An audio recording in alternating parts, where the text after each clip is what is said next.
আজি পৰিয়ালৰ ফালৰ পৰা এখন FIR আমি লঞ্চ কৰিছোঁ CID ডিপাৰ্টমেণ্টৰ অফিচাৰ ইনচাৰ্জৰ ওচৰত।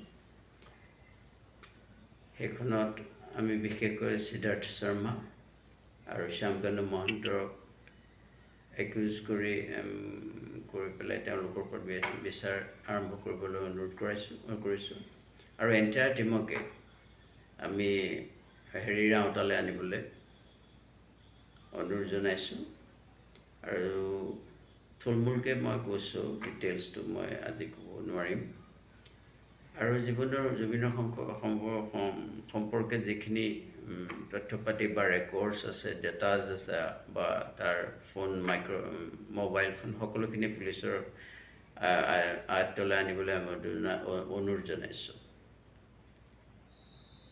এই বিষয়ে চমুকৈ ইমানেই।